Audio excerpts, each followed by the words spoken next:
Hey guys, welcome back to another episode of Tackle Tuesday. I'm your host, Ricky Jones. Today we're going to be going over a little top water bait that I have found to be the most effective out here where I live and effective all over the country. Effective in grass, lily pads, reeds, anything, you name it, open water. And that is the frog.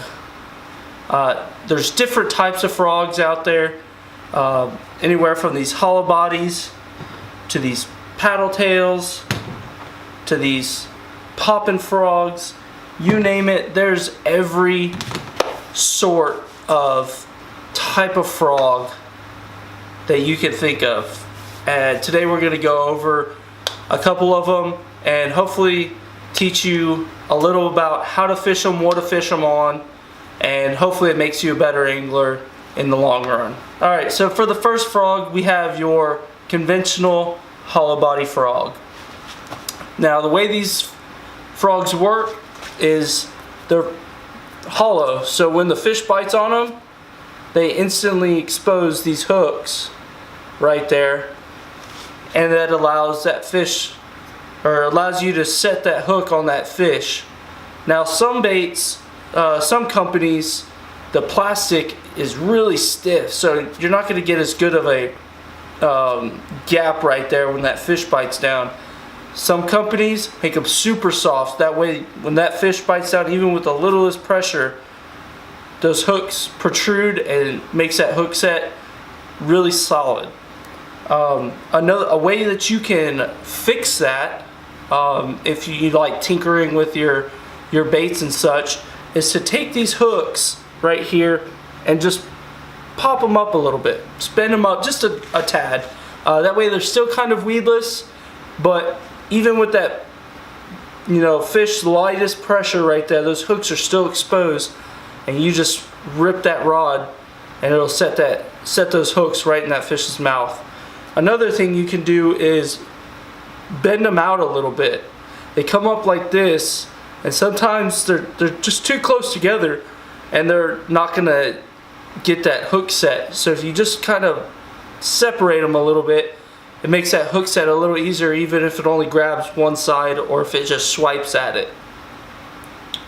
The way you fish these hollow body frogs, there's no noise in these frogs at all. I mean, you shake it around, there's nothing in there. So you do a technique called walk the dog, and really that's just a short twitches of your rod. You don't even want to move the tip, your tip of the rod, except for like about that much. Just sit there and twitch it and reel. Just twitch, reel, and that frog will dart every way, and that bass really will look up at it and see that it's trying to escape something, and it'll come up and snatch it out of the water. Another way you can fish it is just straight throwing it out there, retrieving it in, give it a pop every now and then, retrieve, pop it, and that frog will shoot underwater, especially a white frog, because it'll look a lot like a bait fish when it's swimming on the surface. And you pop that frog and it'll dart one way or another, either out of the water or in the water, but it'll cause some sort of commotion that'll get a bass's attention. What I like to fish these on is, from a kayak standpoint, you don't want to fish a rod any longer than 7 foot. 13 Fishing makes a perfect rod that Fluke Master designed, or helped design. It's a 610, I believe, heavy rod, and he built it specifically for frog fishing, because you don't want to be out there, long, trying to barely move your wrist to get that frog to walk. That shorter rod makes it a lot easier to control, and you're sitting there just twitching that rod. For kayak fishing, that is like the ideal rod that I would use. I don't have that rod, so the shortest I would go is about a 7 foot, just so you can control that twitch. The heavy rod, obviously, for pulling them out of that thick grass or lily pads or whatever you're fishing over. And then I would go with a 65-pound braid, because you really want to, you know, when you set that hook on that fish, he's diving down and you're just going to bring about 20 pounds of grass with you, or weeds or lily pads or whatever. You want to be able to pull that fish out of those the grass or lily pads or whatever. So there's a hollow body frog. Now for all the other frogs, you're going to want to use about the same rod, line, reel setup as you would for just a regular hollow body frog. But each frog has its own different characteristics of what kind of noise they make, what actions they give. Alright, so for our second frog, we have the hollow body. It is a hollow body poppin frog. Now, this is just like your regular old hollow body frog, except for it has a cupped mouth. And what that does is it acts like a popper. You know, you sit there and you can pop it in the water, give it a few pops, let it sit, give it a few pops, let it sit, or you can walk the dog with it. It gives you really two options of fishing a hollow body frog. Recently, in my past videos, if you've seen, I've been fishing with a hollow body frog and a poppin frog, and I love it. It just gives it that extra noise and commotion in the water, besides just a regular old hollow body frog. I'd fish this on the same setup I would a hollow body frog, 65-pound line, heavy rod.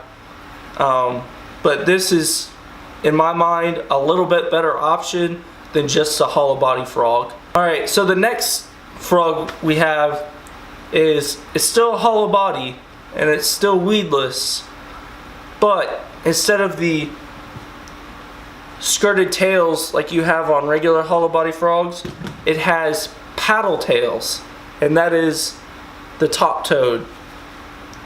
Now the top toad, some consider it a frog, some consider it a soft plastic buzz bait, because when you're bringing it through the water, those paddle tails are just bubbling through the water.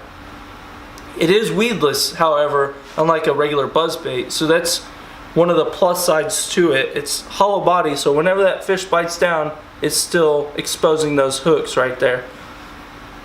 Like I said, I would fish it on the same setup I would any other frog. So if you look at the way this frog is set up, you have your frog and then you have the hooks right here. I don't know if you can see those or not. Right there. And it has a screw lock system on it. So you take that frog and you just wind it around that screw lock right there. I don't know if you can see that. There we go. Wind it around that screw lock, and that's what makes it weedless. That frog will sit inside those legs. Oh, there we go. Will sit inside those hooks like that, and once the fish bites it, it'll squish down on it, set the hook. Alright, and the last frog. The last frog is more or less the top toad, but it's not hollow body. It's a solid plastic frog, and it's this little horny toad right here. Same concept as a top toad, just not hollow body. And you can rig this on a double hook, a worm hook, you know, an offset worm hook, or a EWG hook. And this is probably like the most versatile bait. You can buzz it along the surface like a top toad. You can swim it through the water column on a jig head. It still has those paddle tails. Or you put it on a jig, a shaky head, anything. This is by far the most versatile frog they make, any company makes. When you're using it as a jig trailer or anything, if you really want to get a slow presentation, it's slow falling through the water column, those paddle tails really help it out a lot. And then once it gets down there, it's just, you know, the legs are all over. acts like a crawl basically. Swimming it through the water column, it's going to create a lot of commotion with those two paddle tails. You know, you can rig it sideways, you know, right side, whatever, however you imagine it. But those paddle tails are really going to make a lot of commotion going through the water. Alright, so we've gone over 4 types of frogs. The hollow body frog, the hollow body poppin frog, the top toad, which is more of a soft buzzbait type of frog, and then the ribbit frog with the paddle tails. One piece of advice when fishing with a hollow body frog that I didn't mention earlier is, see that long skirted legs? I like to take those and I'll fold them up all the way to the eye of that thing, to where they're hanging over the front of the frog right there. See that? And I'll take my scissors and I'll cut them off right there. Alright? And then I'll take one side, doesn't matter what side, and I'll cut it just a little bit more so they're kind of offset. It does 2 things. One, when those bass come up to eat it, they're not coming up and just grabbing the skirt right there. And that's how you miss a lot of hook sets.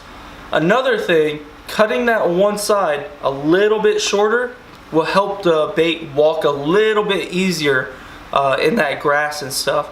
You know, you don't have this long skirt catching on stuff. Alright, so since we've gone over all that, if you have any comments, concerns, anything you want to see on the my channel, or anything you don't like on my channel, leave it in the comments below. I'll have a description or info on all these baits down in this description below. And if you like this video and you like the other Tackle Tuesday videos, hit that like button. Please subscribe so you don't miss another Tackle Tuesday video, and we'll catch you next time. Thanks for watching.